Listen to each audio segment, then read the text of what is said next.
Assalamualaikum warahmatullahi wabarakatuh.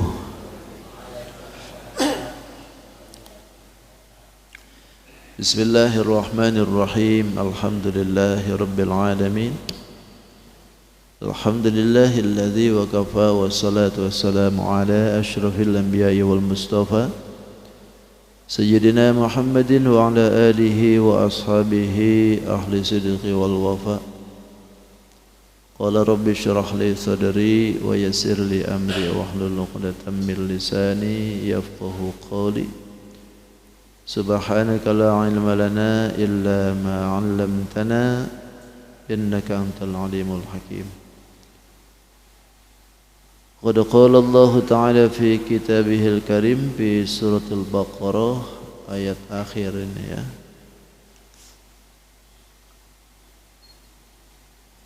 Dua ratus delapan empat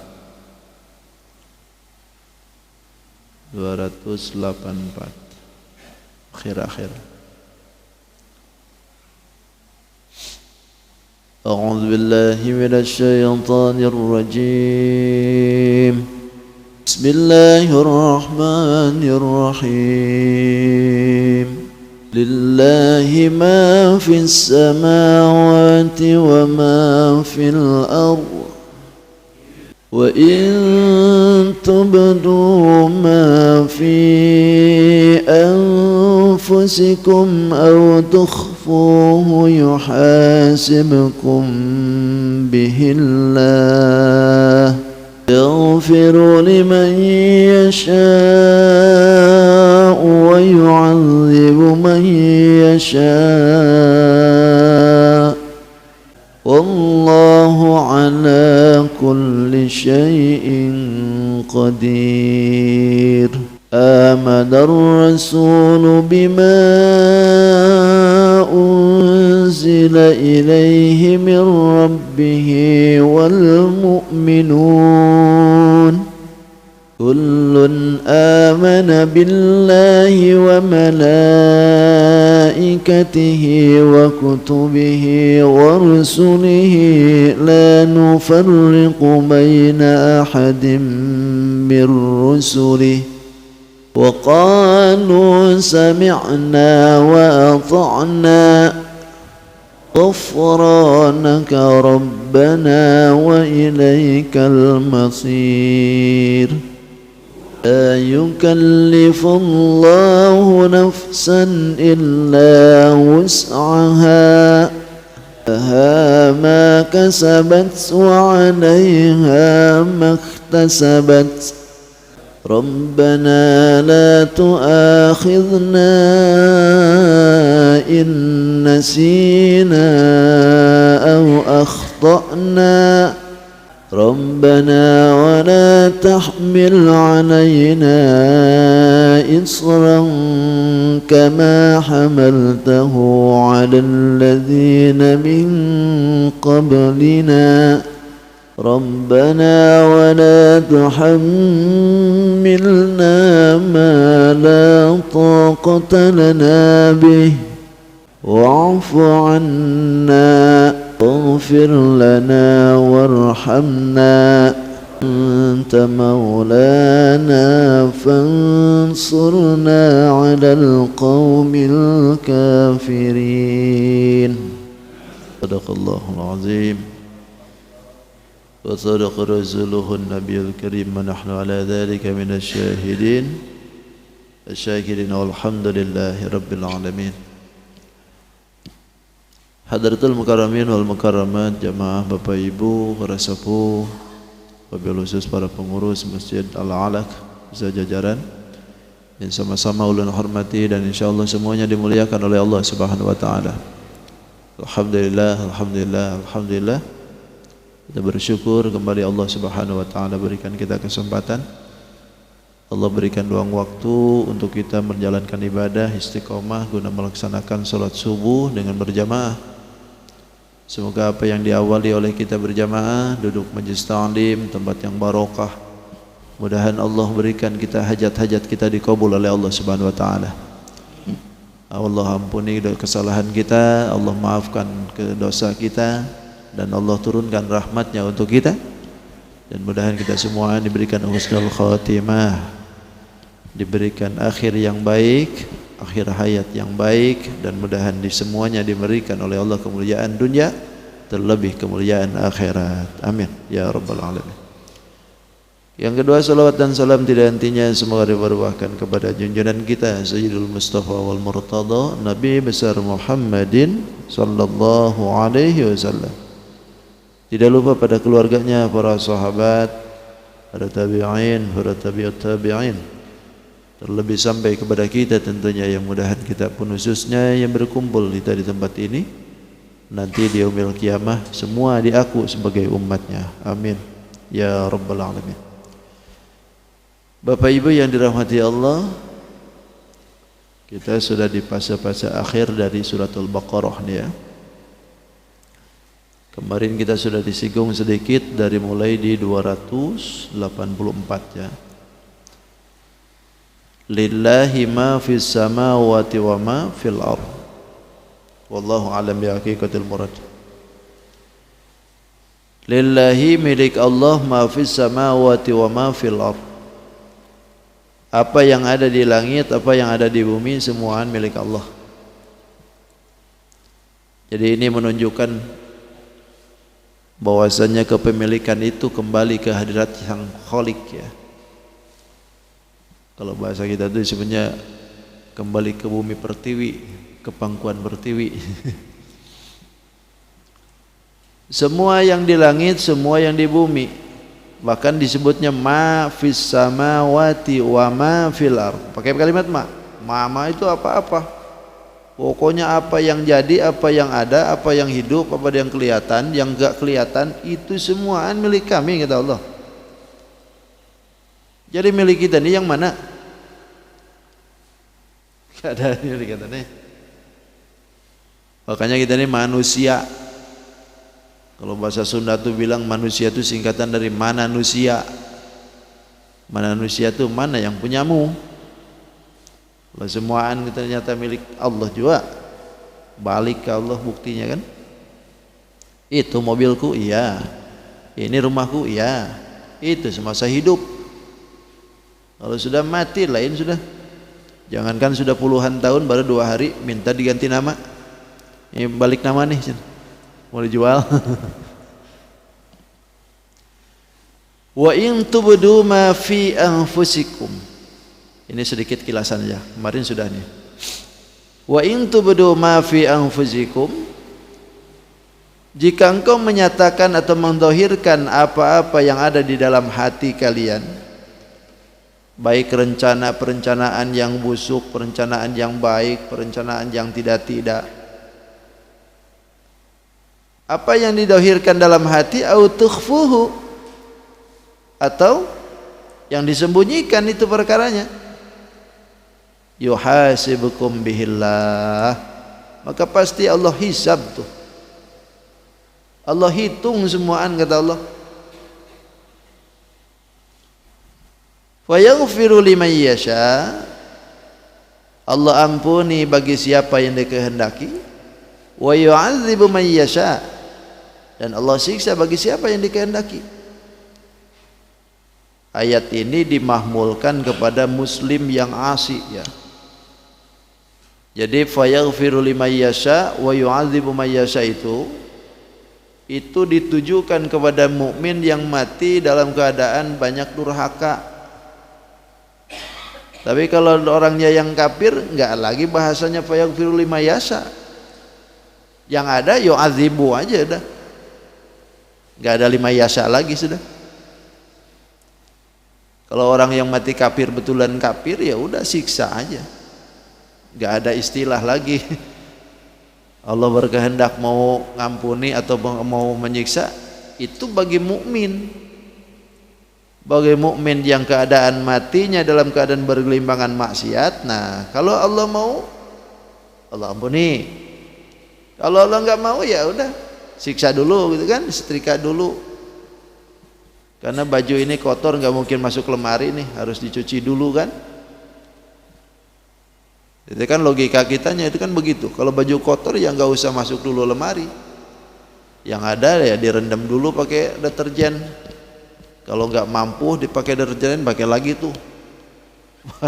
Supaya clean kah? Supaya betul-betul hilang. Masuk mesin cuci, giling, muter tuh. Berapa jam tuh? Dari situ belum selesai, ya, ternyata nodanya masih ada lagi, tambah lagi waktunya, muter lagi tuh. Beres, selesai, masukkan ke pengeringan, muter lagi di pengeringan. Aduh, banyak muternya nih, pusing ya. Beres di situ, kering, belum, masih kusut, setrika. Setrikanya pun pakai semprotan lagi. Beres disetrika, udah lucu nih, udah beres kainnya, dilipat-lipat begitu. Udah dilipat, baru tuh dimasukin.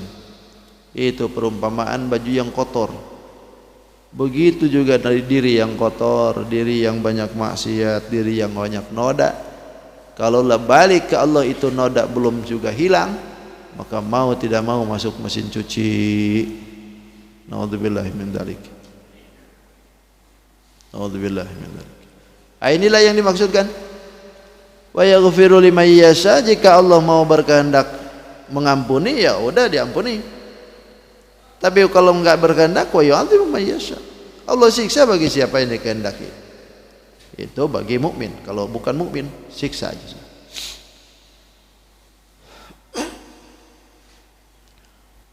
Wallahu ala kulli syai'in qadir. Dan Allah atas segala sesuatu qadirun, itu kuasa. Lalu kemudian amanar rasulu bima unzila ilaihi mir rabbih wal mu'minun.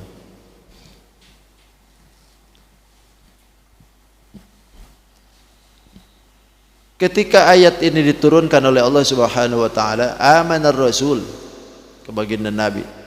Lalu kata Nabi, wa yuhiqqu lahu ayyumina. Sepantasnya lah aku beriman kepadanya. Nabi ngomong nih, ketika disebutkan amanar rasulu bima unzila ilaihi min rabbih wal mu'minun, kata Nabi, wa yuhiqqu lahu ayyumina. Sepantasnya lah memang harus beriman. Sepantasnya memang harus percaya. Ketika ayat ini diturunkan, lillahi ma fis samawati wa ma fil ard wa in tubdu ma fi anfusikum aw tukhfuhu yuhasibukum billah, sampai wallahu ala kulli syai'in qadir. Sahabat ini gaduh. Gaduhnya itu yang dipikirkan oleh sahabat itu, waduh, kalau memang Allah tubduhu yuhasibukum billah, yang tersembunyi ataupun yang tertampakkan, semua akan dihisab, semua akan dihitung. Berat betul ini. Akhirnya sahabat itu ada yang bingung. Lalu datanglah mereka ke baginda Rasul. Lalu kata mereka, banyak kan nih datangin ke Nabi, karena merasa berat dengan apa yang diberikan tugas ini. Lalu mereka unjukkan ke Nabi, kalau bahasa kita tuh, ya Rasulullah, kita ini kan sudah dibebani dengan hukum-hukum, sudah ditaklif, sudah diperintah, kita suruh sholat, kita suruh puasa, suruh haji, suruh jihad, suruh segala-galanya. Kami ini sudah semuaan. Tapi kalau misalkan semua akan dihisab, berat ya Rasul. Berat kiranya nih. Ditambah lagi semua perkara akan dihisab oleh Allah. Lalu kata Nabi, apakah kalian akan mengatakan yang sama dengan orang-orang yang dulu? Amanar Rasul. Turun ayat ini. Kata Nabi, orang dulu itu ketika diperintah mereka pun protes. Bahkan mereka itu berkata, sami'na wa asaina. Kalau kalian ini macam seperti ini, tidak ada ubahnya dengan orang dulu. Katakan oleh kalian, kata Nabi, sami'na wa ata'na. Makanya nanti ada bahasa qalu sami'na wa ata'na. Dengari lalu wa ata'na, taati. Nah, karena baginda Rasul ngomong seperti itu, turunlah ayat ini. Amanar rasulu bima unzila ilaihi mir rabbih wal mu'minun. Amanar Rasul, telah beriman atau telah membenarkan ar-Rasul. Rasul itu yang disebut adalah Nabi Muhammad maksudnya. Makanya disinilah keagungannya Nabi Muhammad itu selalu disebutnya itu nama pangkatnya, nama nabinya yang disebut itu, tidak Muhammadnya, tidak amanah Muhammad gitu, tidak, tapi amanah Rasul. Telah beriman Rasul. Kalau Rasul itu bahasanya banyak. Rasulun satu utusan, rusulun beberapa utusan, banyak. Telah beriman Rasul bima unzila ilaihi mir rabbih, dengan apa yang diturunkan kepadanya mir rabbih dari Tuhannya, maksudnya Quran. Nabi Muhammad telah beriman, wal mu'minuna, dan orang-orang yang mukmin pun juga beriman kepada Allah.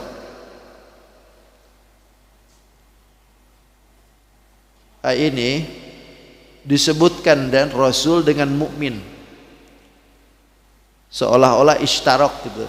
Istarok itu sama antara imannya mukmin dengan Rasul. Sebetulnya yang disebutkan amanar Rasul wal mu'minun itu mustaroknya itu persamaannya itu di dalam asal imannya, bukan di dalam pangkat iman. Kalau dilihatin dari jihad pangkatnya iman itu beda betul. Antara mukmin dengan Rasul itu beda. Kalau Rasul itu pangkat keimanannya min qubaili haqqil yakin, itu ditinjau dari sudut haqqul yakin. Kalau nabi-nabi itu imannya haqqul yakin. Kalau orang mukmin itu kalau enggak ainul yakin, atau bisa jadi ngambilnya dari apa tuh, ada haqqul yakin, ada ilmul yakin. Kalau para Rasul itu imannya haqqul yakin. Kalau kita orang mukmin itu kalau enggak ainul yakin, ilmal yakin. Kita nih keimanannya mangkat di situ. Kalau Nabi haqqul yakin.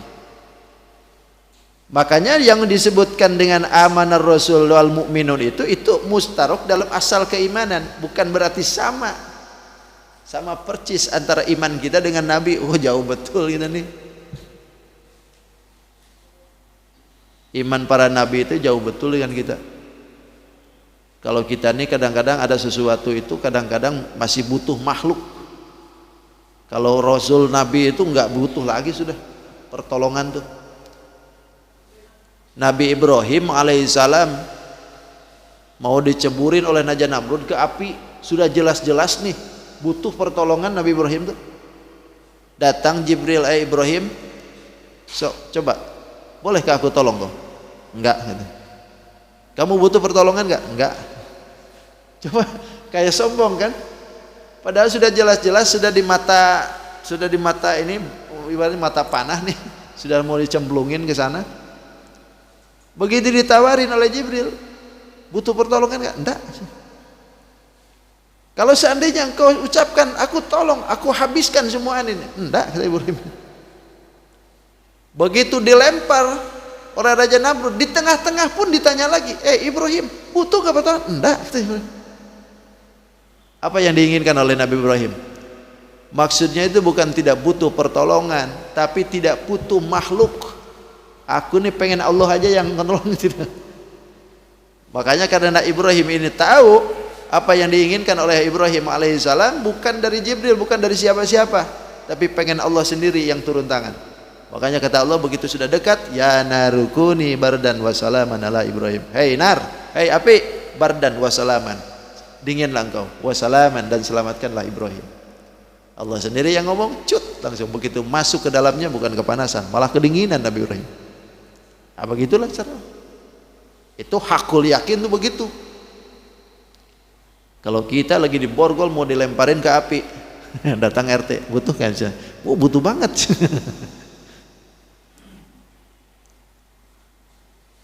Karena kita nih masih ilmu yakin.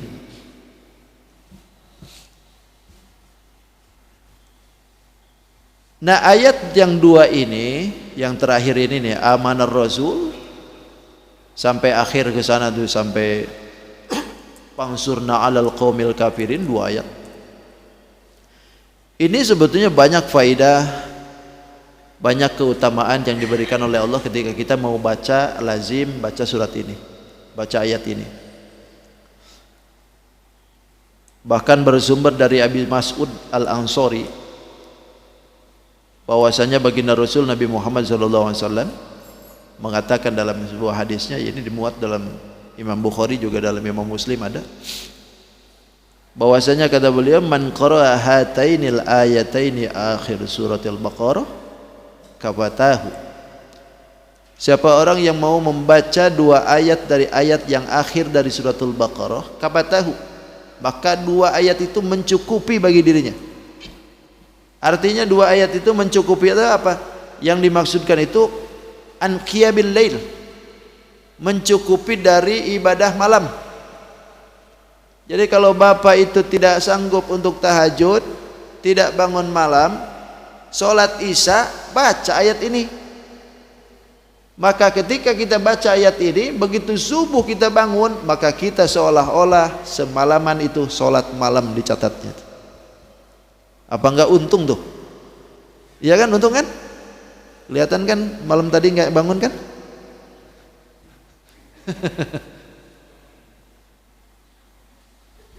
Jadi kalau seandainya kita tidak bisa bangun baca ayat ini, paling tidak kalaupun nggak bangun, catatan qiyamul lailnya ada, nah. Pahala qiyamul lailnya ada. Baca dari sini, amanar rasulu bima unzila ilaihi min rabbih sampai fansurna 'alal qaumil kafirin. 2 ayat. Bahkan dalam hadis lagi disebutkan sami'atun Nabi sallallahu alaihi wasallam. Ibnu Umar pernah mendengar perkataan dari baginda Rasul berkata, anzalallahu alayya ayataini min kunuzil jannah. Allah turunkan kepadaku, kata Nabi, 2 ayat dari kunuzil jannah. Kunuz itu adalah gudangnya surga. Dari gudang-gudangnya surga, ada gudangnya juga di surga. Punya gudang berarti di surga. Yang mana 2 ayat dari kunuzil jannah ini khatama bihima suratul Baqarah. Diakhiri keduanya itu dengan suratul Baqarah. Man qara'aha, siapa orang yang membaca keduanya, 2 ayat tadi itu. Ba'dal isya marratain, setelah isya 2 kali aja kata Nabi. Ajaza'atahu an qiyamil lail, maka dia itu 2 ayat itu mencukupkan untuk dia dari qiyamul lail, setelah iblis isya, dari bangun malam. Tapi jangan karena ini lantas nggak pernah lagi qiyamul lail. Cukup aja kata Ustaz amanah Rasul qiyamul lail nggak dilewat semua. Enggak juga, ini kan keutamaan. Andai kata ibu bapak tidak bisa bangun malam, paling tidak kan kalau los misalkan, tapi ya harus dibiasain, kalau bangun malamnya dibiasain. Tapi kalau misalkan kelewat, nah bangun malamnya jadi ada catatan. Bahkan dalam hadis lain bukan hanya kapatahu, bukan hanya mencukupi dia itu dari qiyamul lail, bahkan fayaqrubuhas syaitan. Orang yang membaca 2 ayat ini, amanah Rasul sampai fangsurna 'alal qaumil kafirin, setan itu lari 3 malam nggak pernah masuk lagi ke rumah. 1 malam baca ini, 3 hari setan nggak masuk ke rumah. Kalau 2 kali berarti 6 hari nggak masuk ke rumah.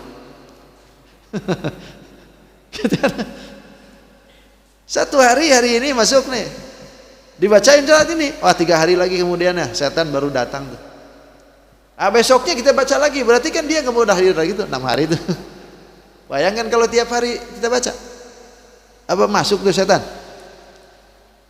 Nggak masuk, kecuali kalau di dalam rumahnya kita suguhin sesuatu yang disenangi setan, baru datang lagi. Oh kok bisa? Emangnya setan itu nggak bisa balik apa? Banyak yang ahli zikir, banyak orang yang zikir, setan nggak mau pergi. Ini yang disebutkan kata Imam Al-Ghazali ini. Imam Ghazali ditanya, wahai Imam, kenapa kenapa orang yang zikir itu kan harusnya membuat setan takut, membuat setan pergi. Tapi kenapa orang yang ahli zikir kok enggak pergi-pergi itu setan? Kata Imam Ghazali, bagaimana mungkin engkau itu punya anjing, anjing itu kau suruh pergi, sementara di dalam tanganmu engkau pegang daging yang disukai anjing itu. Kira-kira pergi enggak? Bagaimana mungkin engkau mengusir itu anjing sementara kau pegang kesukaan anjing itu? Ya tentu balik-balik lagi tuh anjing, gak bakalan pergi dari kau, karena kesukaan makanannya ada di diri engkau. Begitulah perumpamaan orang yang ketika zikir. Kenapa setan tidak mau pergi?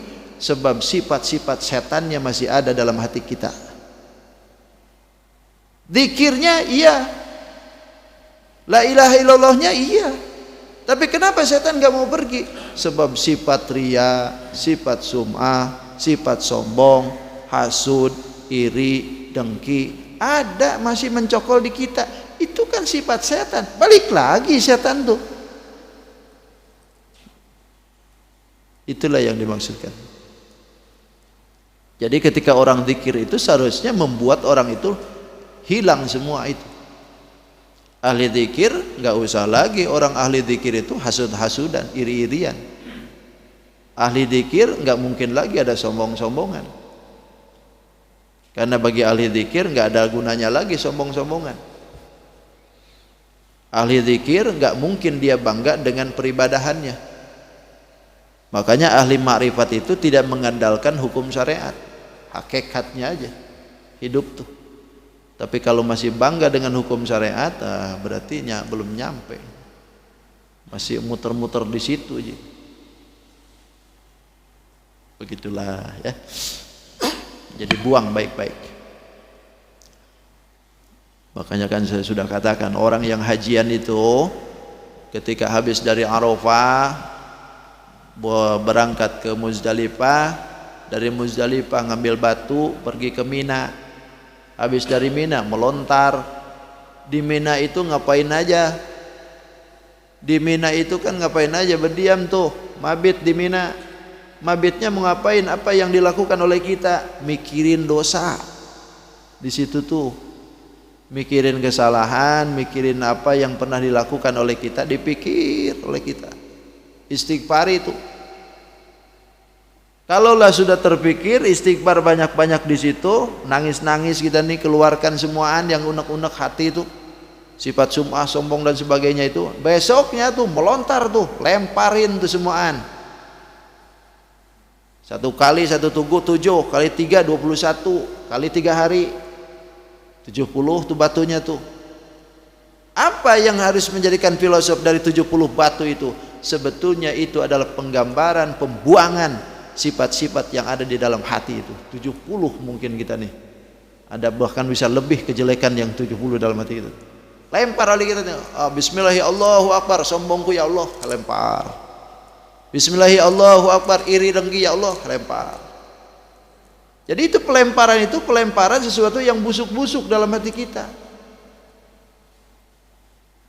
Berarti kalau sudah dilempar semuaan, balik ke Indonesia bersih tuh.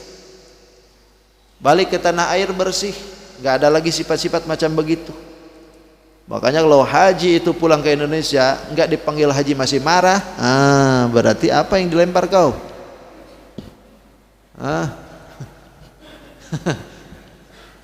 Gak ada guna itu, berarti itu melontar tuh.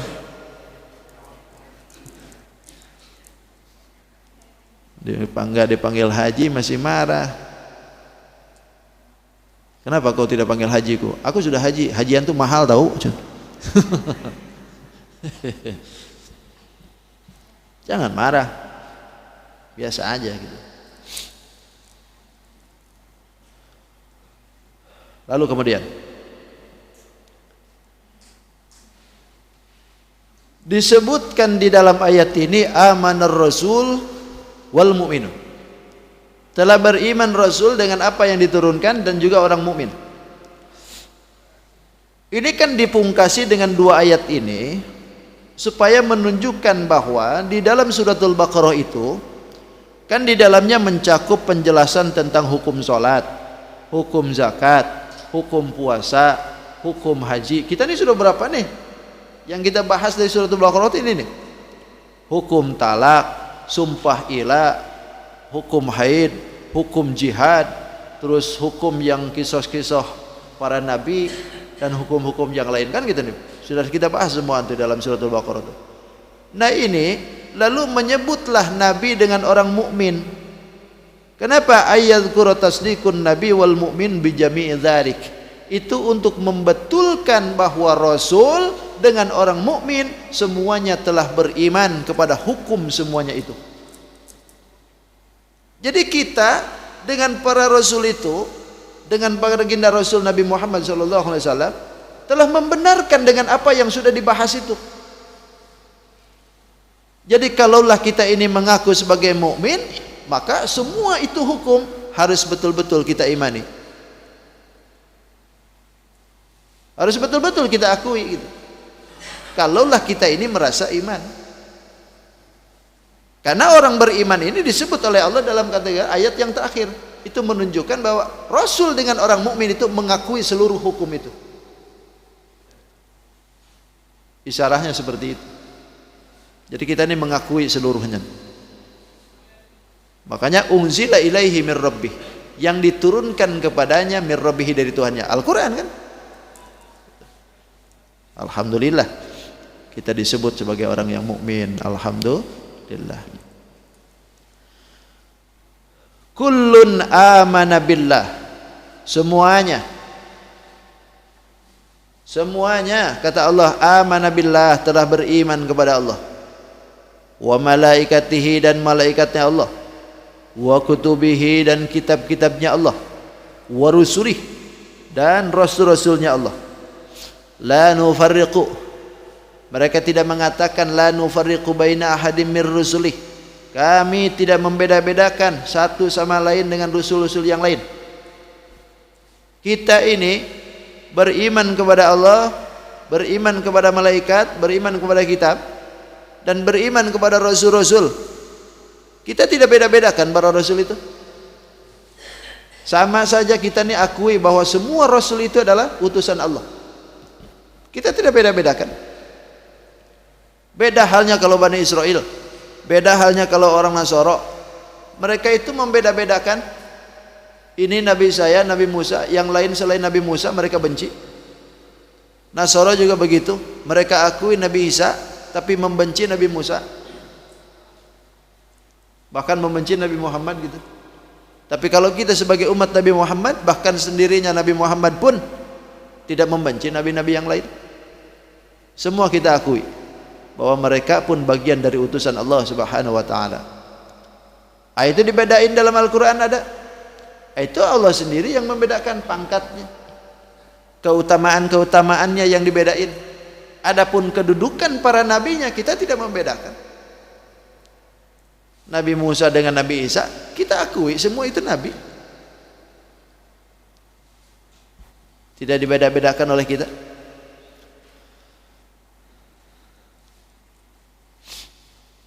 Bahkan dalam ayat lain kan disebutkan, qulu amanna billahi wa ma unzila ilaina wa ma unzila Ibrahim wa Ismail wa Ishaq wa Yaqub wal asbat wa ma utiya Musa wa Isa wa ma utiya nabiyyun min rabbihim la nufarriqu baina ahadin minhum wa nahnu lahu muslimun. Mereka orang yang beriman itu selalu berkata kepada Allah, iman kepada Allah dengan apa yang diturunkan kepada kita, dan iman juga kepada Nabi Ibrahim, Nabi Ismail, Nabi Ishaq, Nabi Yaqub, wal asbat. Asbat itu turunan dari Nabi itu. Bahkan wa ma utiya Musa, kita beriman dengan yang diberikan kepada Nabi Musa. Wa ma utiya Isa, dan apa yang diberikan kepada Nabi Isa. Wa ma utiya nabiyyun, dan apa-apa yang diberikan kepada para nabi. Kita beriman semua. La nufarriqu baina ahadim, kita tidak membeda-bedakan antara mereka.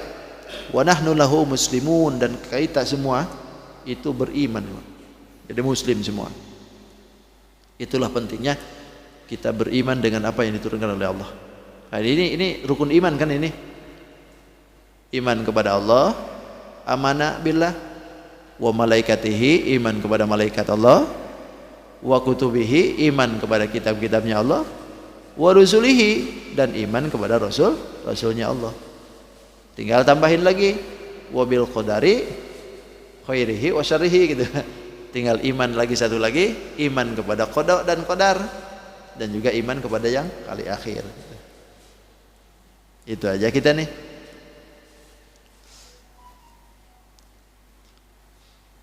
Wa qalu sami'na wa ata'na. Lalu katakanlah sami'na wa ata'na. Kami dengar, kami taati. Tugas kita itu sami'na wa ata'na.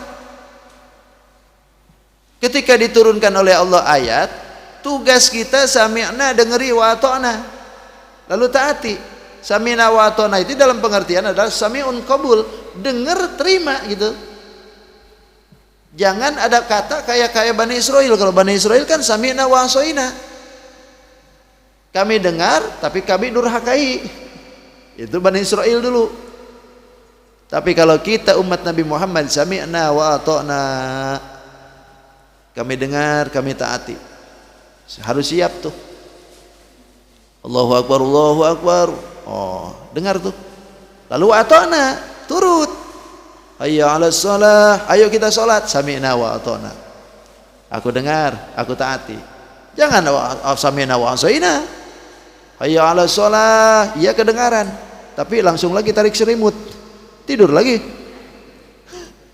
Itu sami'na wa asaina itu disebutnya.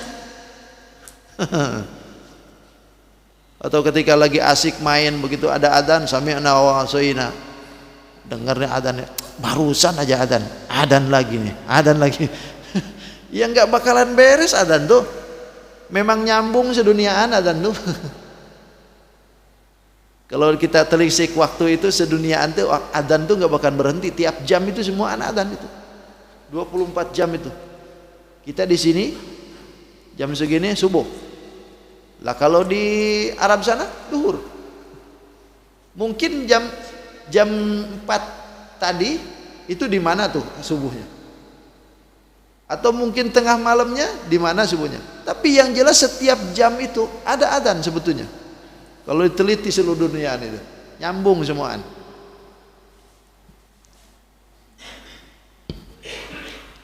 Kita sini subuh kan? Nah, ini kita sudah adzan kan? Dijawab kan belum? Mundur kan ke belakang? Kita jam 6, di sana jam 5. Kita sudah adzan, di sana belum. Kita sudah adzan, di sana sekarang baru adzan. Jakarta baru adzan. Nyambung terus. Tiap jam. Sami'na wa ata'na, jangan begitu katanya. Tapi sami'na wa ata'na. Ghufranaka rabbana wa ilaikal masir. Ghufranaka, Maha pengampun Engkau ya Rabbana, wahai Tuhan kami, wa ilaikal masir, dan kepada Engkau lah al-masir, tempat kembali. Ghufranak, Ghufran itu kalau dalam pemaknaannya itu satrud dzunub, artinya menutupi dosa. Ghufran tuh kan ada afu, nanti di depan ada wa'fu. Wa'fu itu pemaafan. Tapi kalau ghufran ini lebih kepada menutupi akan segala bentuk dosanya. Dosa besar, dosa kecil, yang jelas ataupun yang tidak jelas. Minta kepada Allah, semua ditutup. Ghufranaka rabbana. Karena begini, fal insan yatulbul maghfirah walau fi halati ta'at. Manusia itu haruslah minta ghufran ke Allah.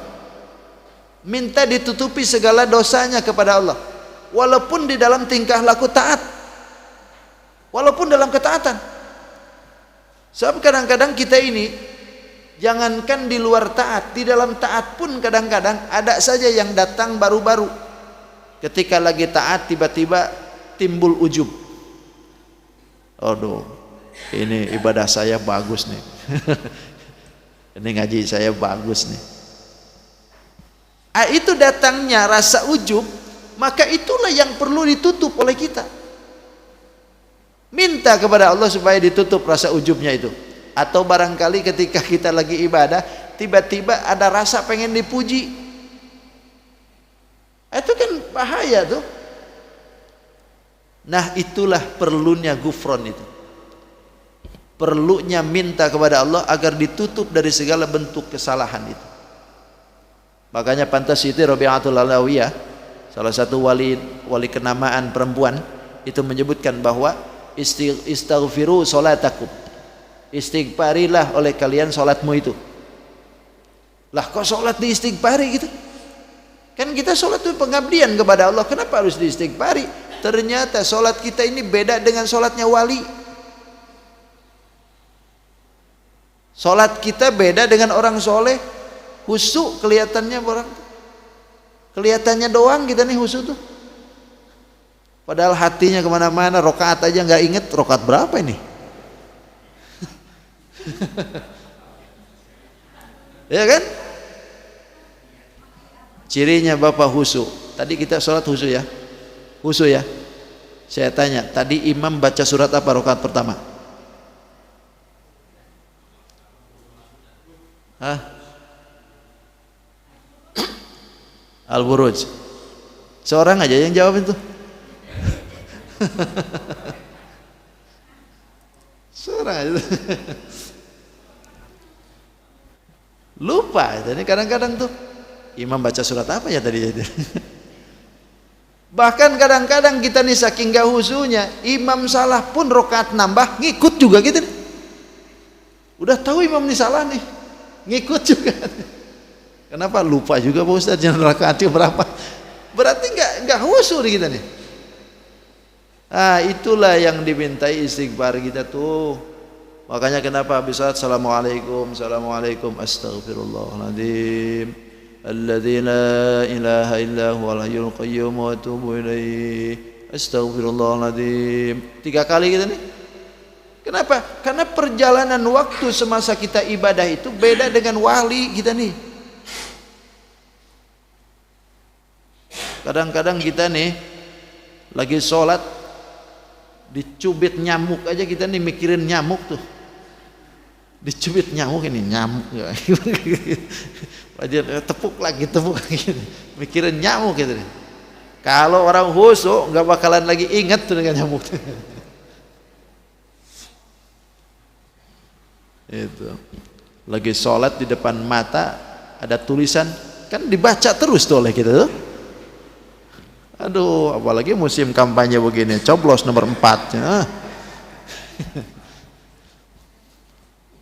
Makanya pantas ulama fikih menganjurkan kita nih kalau pakai baju jangan yang bertulisan. Itu membuat orang yang di belakang gak husu. Atau banyak yang corak-corak gitu. Maka kalau punya sarung itu di belakangnya itu jangan yang namanya, ini kadang-kadang di belakangnya terus. Oh, Wadimor. BHS. Oh, balikin ke atas gitu kan. Tapi seninya memang di situ. Habis sholat bahkan ada yang habis sholat protes, Bang. Habis sholat protes, bang, itu sarungnya bolong bang. Oh, berarti masih sholat itu mikirin sarung orang aja tuh. Kita nih macam sholatnya begitu kita nih. Jadi masih untung dah. Masih untung, makanya berjamaah dah. Itu paling tidak kan kalau nggak khusyuk berjamaah 27 masih jadah dah. Ketimbang hidup sorangan. Nah, itulah pentingnya gufron. Maka minta kepada Allah gufronak. Ini tuh mau beres nih. Terus bereskan. Laha ma kasabat wa 'alaiha maktasabat. Enggak ada pertanyaan ya, kita bereskan aja. Laha ma kasabat wa 'alaiha maktasabat. Laha tetap ada pahala ma kasabat. Apa yang diusahakannya, wa 'alaiha dan juga jadi dosa maktasabat. Apa yang dilakukannya. Ini apa perbedaannya ini? Laha ma kasabat ini. Ini disebutkan dalam Al-Quran, kalaulah perkaranya itu ada yang kebaikan, itu dipakaikan kalimat laha ma kasabat, pakai lam. Sementara untuk keburukan pakai ain, pakai ala. Laha bagi kebaikan, wa 'alaiha itu keburukan. Karena lam itu biasanya diperuntukkan untuk mempermudah. memberikan kegampangan. Sementara kalau ala itu biasanya ditasarufkan untuk kemadorotan. Makanya laha bagi kebaikan, maka sabat apa-apa yang dilakukan. Wa alaiha dan juga ada dosa, maktasabat apa yang dilakukan. Pakai kalimat seperti itu. Untuk ketaatan pakai kasabat. Untuk kemaksiatan iktasabat. Bahasanya. Kenapa? Karena li'anna sya'nul maksiat at-ta'ala wasyahwat bi khilafit ta'at. Kenapa kalau orang yang beribadah, bertaat pakai kalimat kasabat, sementara orang yang bermaksiat pakai kalimat iktasabat? Karena sya'nul maksiat, keinginan orang yang bermaksiat itu tinggi. Orang berkehendak pengen maksiat itu levelnya tinggi. Bahkan ada syahwat, ada selera. Kalau untuk maksiat itu ada selera, ada senang kan? Makanya kan ada hadis, sebuah hadis, huffatil jannatu bil makari wa huffitan naru bis syahwat. Surga itu dikelilingi dengan sesuatu yang tidak mengenakan. Sementara kalau neraka itu dikelilingi dengan yang enak-enak. Karena memang kalau untuk maksiat itu senang, levelnya kesenangannya tinggi. Kita taat di sini, alhamdulillah. Tapi kadang-kadang tidak semuanya orang itu bisa sama keinginannya dan kesenangannya seperti kita. Kalaulah orang itu banyak diberikan kesenangan oleh Allah dalam ketaatan, tentu perkumpulan ini akan lebih banyak daripada konser pemusikan. Kalaulah orang itu senang dengan kebaikan, maka tentu akan lebih banyak daripada korfrai. Tapi buktinya kan tidak. Kalau di dalam perkumpulan kebaikan, berapa orang aja dari sekampung tuh? Ini kampung kita berapa nih jumlahnya? 200. Ada 300 lebih. 300 kakak. Kali satu kakak 5 orang di dalamnya. Taruhlah 500 orang ada semua. Dari 500 orang ada 5 juta orang nih datang hadir. Ya kan? Itu membuktikan bahwa memang level maksiat itu tinggi. Tapi kalau level ketaatan itu biasanya sulit. Karena memang surga itu dikelilingi dengan sesuatu yang tidak menyenangkan. Tapi kalau neraka dikelilingi dengan yang mengenak-enakan. Tiket ke surga masuk ke dalam masjid nggak perlu mahal-mahal. Tiketnya cukup sedekah aja 2 perak, 2.000 juga cukup, 1.000 juga oke, 500 perak bahkan gak masalah, masuk aja semua, atau gratis barangkali. Tapi kalau kemaksiatan, VIP-nya Coldplay itu berapa? 15 juta dia beli, ditebak aja tuh 2 juta paling rendah. Karena pengen maksiat tuh motor dijual, TV dijual. Kenapa bisa seperti itu? Karena kesenangan nafsunya tinggi, selera. Begitulah yang dimaksudkan oleh Quran. Makanya laha ma kasabat wa 'alaiha maktasabat. Perbedaan antara pahala kasabat. Orang yang berpahala itu kasabat apa yang dilakukan, tapi walaiha maktasabat. Pakai ala karena itu maktasabat, sesuatu perkara yang akan jadi madorot. Naudzubillahi min dzalik. Maka senangan kita itu, kalaupun kita ini masih senang maksiat, paling tidak tempelin juga dengan taat. Nah itu aja. Fattabi'i sayyi'ata bil hasanat fa innal hasanat yulhibnas sayyi'at, kan gitu. Ikuti kejelekan itu dengan kebaikan, karena kebaikan itu akan menghapus kejelekan. Buruk nih hidup, ikuti lagi dengan kebaikan. Salah nih hidup, ikuti lagi dengan kemaslahatan. Terus aja tempel. Jangan salah terus. Kalau salah terus nanti mati tengah-tengah kalau dalam kesalahan, naudzubillahi min dzalik. Itu yang diingin. wa 'alaiha maktasabat. Rabbana la tu'akhidna, wahai Tuhan, la tu'akhidna, janganlah kami siksa, janganlah kami ini disiksa, in nasina, jika keadaannya lupa kami ini, au akhtana, atau dalam tersalah.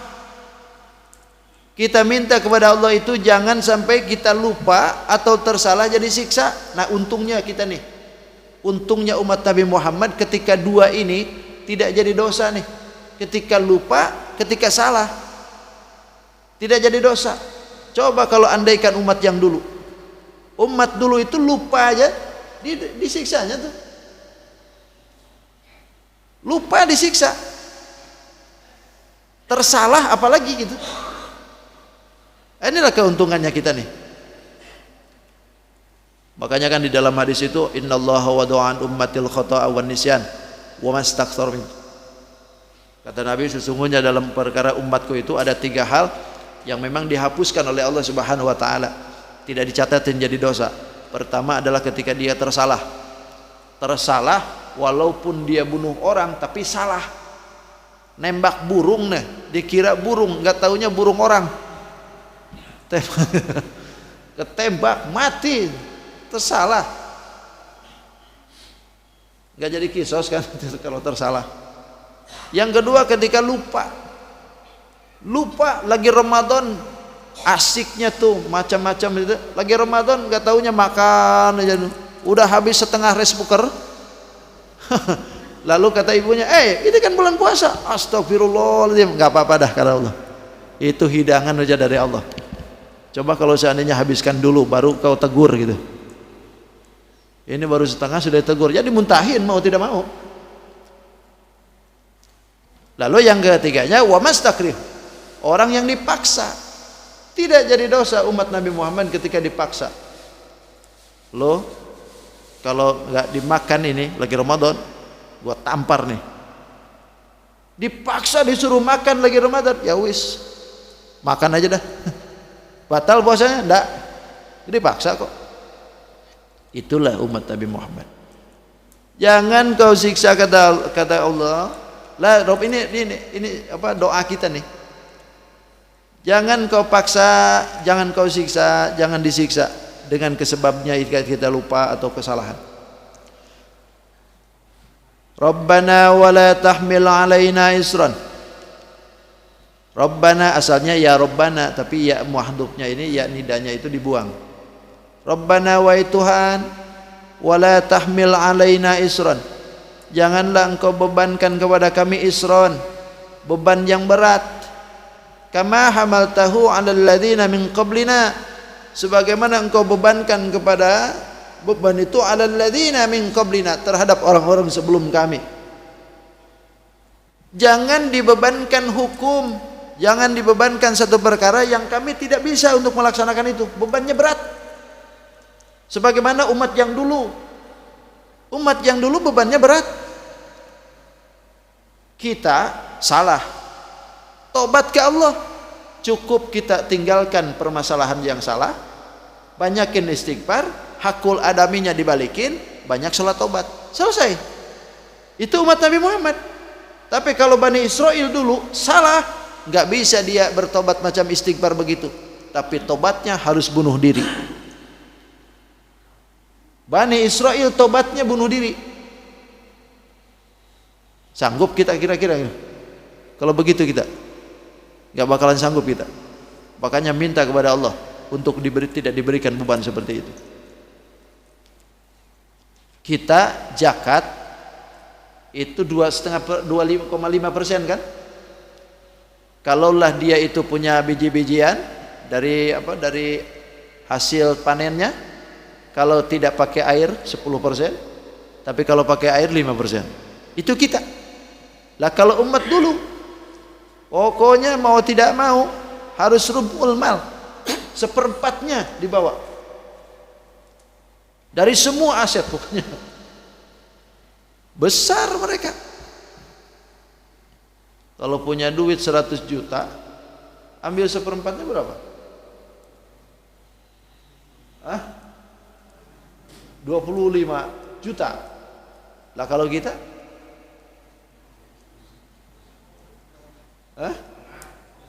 Kalau kita 2,5 aja, 2,5 juta aja kita. Kalau dia 25 juta, mau nggak 25 juta kita keluarin? Mikir 2 kali kan? Kelihatan. Itulah yang dimaksudkan. Kalau ada najis, kalau kita ada najis cukup dibersihkan pakai air. Kalau umat dulu ada najis di badan, di pakaian, dikerik, mesti dikerik. Bahkan kalau nggak bisa disobek. Makanya banyak tambalan kalau umat dulu.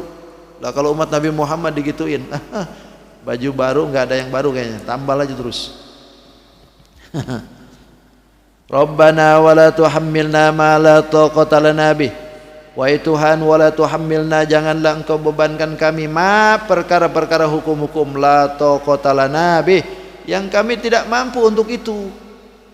Jangan kau bebankan itu semua, baik beban tugas-tugas secara syariat ataupun bala-bala. Dibebankan kepada kita bala sebagaimana yang pernah dibebankan kepada umat dulu. Aduh, jangan ya Allah, jangan sampai dah kita ini seperti umat yang dulu yang diberikan bala oleh Allah luar biasa. Umat yang dulu itu kan dihujani batu, disambar petir balanya itu. Terus kemudian dari wabahnya pun ada belalang, pernah diserang katak, pernah diserang dengan banjir darah. Umat dulu tuh ngeri-ngeri pokoknya. Dan itu terjadi bukan satu desa, senegara. Bayangin katak satu negara. Kalau di Indonesia kan masih mending lah. Ada di sebagian tempat di lokasi tertentu itu diserang dengan belalang. Model di Jawa tuh ada satu kampung, tapi satu kampung. Coba kalau se-Indonesiaan digituin, nggak bakalan kuat kita. Maka oleh karena itu, wa'fu anna, berilah pemaafan kepada kami. Artinya wa'fu itu penghapusan. Kalau tadi maghfron itu penutupan dosa. Tapi kalau wa'fu itu pengertiannya adalah hapus. Hapuslah dosa kami, hilangkan. Boleh jadi sekarang kita ini dapat dosa, melakukan perbuatan maksiat, tapi kalau dihapuskan gak bakalan ada lagi. Nah itulah pentingnya wa'fu anna. Waghfir lana, ampunilah kami. Warhamna, dan berilah rahmat kepada kami. Anta maulana, engkau adalah penghulu kami. Fansurna, dan tolonglah kami. Alal qaumil kafirin, untuk mengalahkan kaum yang kafir. Wallahu a'lam bis-shawab. Shadaqallahul adzim. Selesai sudah pembicaraan kita dalam Suratul Baqarah ini. Saya kira cukupkan sekian untuk pembahasan Suratul Baqarah. Tentunya dalam 286 ayat ini yang kita tafsirkan, tentu saya kira banyak salahnya nih ketimbang benernya ya. Kalaulah ada benernya, mudah-mudahan jadi ilmu yang manfaat. Kalau ada salahnya, dan bukan ada lagi, bukan kalau lagi, pasti ada salah, mohon dimaafkan, mohon dimaklumi, dan doakan saya mudah-mudahan ke depan Allah berikan taufik hidayah agar bisa menjelaskan lagi sebagaimana mestinya yang diinginkan oleh Allah dan Rasulnya, insyaallah. Cukup sudah dalam pembahasan dalam Suratul Baqarah. Insyaallah kita sambung lagi ke surat yang kedua, Ali Imran, insyaallah. Demikian yang ulun dapat sampaikan pada kesempatan pagi hari ini. Hadanallahu wa iyyakum ajmain. Khudz ma safa wa damaka. Assalamualaikum warahmatullahi wabarakatuh. Allahumma arhamna bil Qur'an waj'alhu lana imaman wa nuran wa hudan. Allahumma dhakkirna minhu ma nasina wa 'allimna minhu ma jahilna warzuqna tilawatahu ana al-layli وأطراف النهار واجعله لنا حجة يا رب العالمين. تقبل الله ومنكم. سبحانك اللهم وبحمدك أشهد أن لا إله إلا أنت أستغفرك وأتوب إليك.